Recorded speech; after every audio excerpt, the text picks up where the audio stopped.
আসসালামু আলাইকুম।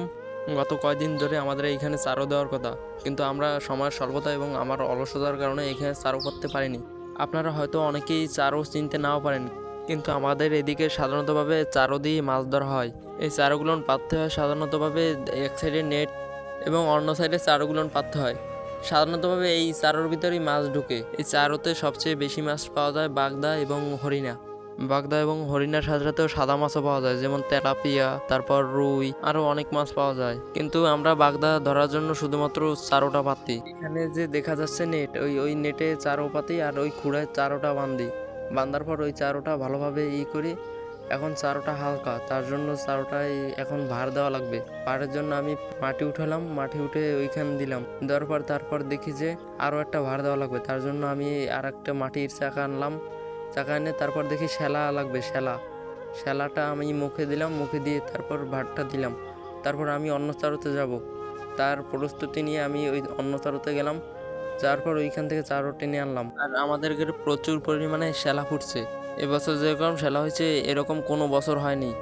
আর আমরা মাছের কোনো খাবার দিই না, এই আমাদের মাছটি এই শ্যালা খেয়েই বড় হয়। এবং আলহামদুলিল্লাহ গত কয়েক বছর চেয়ে আমাদের মাছের কালার এবার খুব ভালো।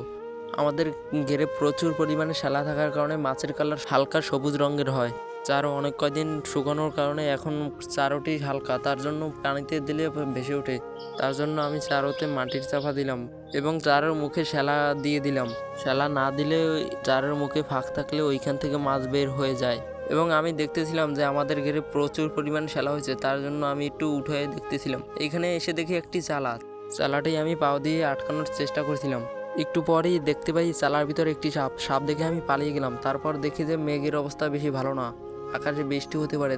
এখন চারও তুলতে নামছি, সকাল হয়ে গেছে। এখন চারও তুলতে দেখবো কালকে চারও পাচ্ছি কি বাজছে আজকে। একটি চারও জাগানোর ট্রাই করতে আছি, কিন্তু ওই মাটির চাপার জন্য ডিস্টার্ব করতে আছি। বাগদা বেঁধেছিল দুইটে, কিন্তু পরের চারোটায় দেখি কি পাওয়া যায়। আর ভাই, ঘেরের ব্যবসা সবচেয়ে লাভজনক ব্যবসা হয়েছে আমাদের মতো এই শ্যালা হইলে ঘেরে, ওই শ্যালা থেকেই আপনার খাওয়ান হয়ে যাবে।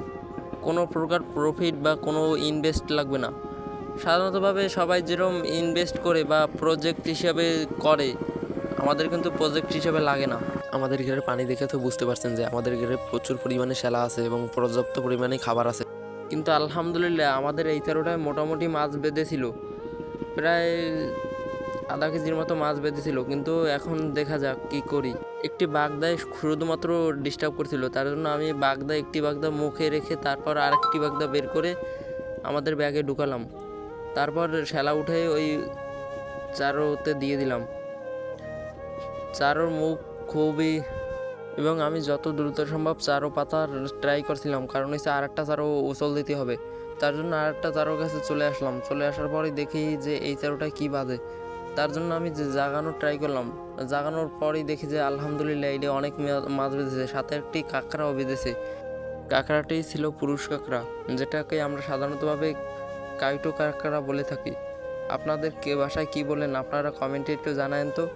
তারপর আমি আর একটা চারো পাচ্ছিলাম পাশে, ওই চারোটা উঠানোর চেষ্টা করছি। এখন এই চারোটা আগে পেতে নিই, তারপর ওই চারোটা উঠাবো। ওই চারোটা উঠাচ্ছি, কিন্তু অনেক সমস্যা করতে আছে চারোটায়। এবং আমরা মাছ নিয়ে বাড়ি চলে গেছি। বাড়ি চলে যাওয়ার পর কাঁকড়া দেখি দৌড় দেয় কাঁকড়াটা, তারপর ধরার চেষ্টা করছি। তারপর ধরলাম, ধরার পরই কাঁকড়াটা বাঁধবো বলে আমরা বেঁধে ফেললাম কাঁকড়াটা। বেঁধে টেঁধে এই মাছ আলহামদুলিল্লাহ যা পেয়েছি ভালো পাইছি। এবং মাছ কত করে বিক্রি করি আপনারা দেখার জন্য আমাদের চ্যানেলটি সাবস্ক্রাইব করুন। এবং আমি রাস্তা দিয়ে আসছিলাম, রাস্তায় এসে দেখি একজনে মাছ ধরেছে। কারণ কাকা বলে মাছগুলো বাজারে নিয়ে যেতে হবে, তুমি আমার সাথে চলো। আমি বলছি আমি তো যাবো না কাকা, আমি আমাদের এলাকায় বেচবো। এখন সে বলে তুমি আড়তে চলো। আমি আসলাম, আমাদের আশেপাশেই আড়ত ছিল, দেওতলা বাজারে আড়ত। আমি এখানে নিয়ে আসলাম। আমি অনেকগুলো বাগদা দেখতে পেলাম। এখানে অনেক বাগদার ডাকে বিক্রি হয়। এখন বাগদার ডাক উঠতে ছিল, ডাক উঠতে উঠতে আমরা দেখতেছিলাম যে এখন কত কি ডাক উঠে।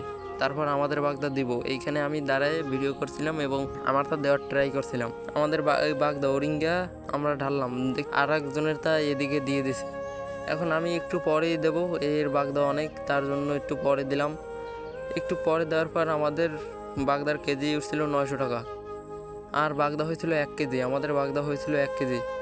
এখন বাগদা কী করব?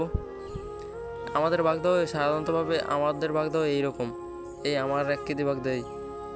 এখন এই আমি ঢেলে দিলাম বাগদা কটা। এখন এই অনেক ওরিঙ্গা নিয়ে আসছিল এই আড়তে, ওরিঙ্গার রেট উঠছিল 500 টাকা করে।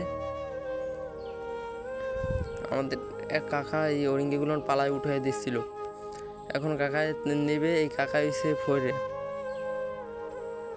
এখন কাকায় ভালোভাবে উঠাচ্ছে, উঠে নেবে মেপে জুপে। আমি তারপর এসে গেলাম মুহুরির কাছে, মুহুরি দেখতেছি লিখতেছে, এবং মোট আমরা বাগদা বেচছিলাম 1000 টাকার। আজকের জন্য ভিডিও এই পর্যন্তই। আল্লাহ পাক জানি আমাদের ব্যবসায় বারাকা দান করেন। আসসালামু আলাইকুম রহমতুল্লাহি ওয়া বারাকাতুহু।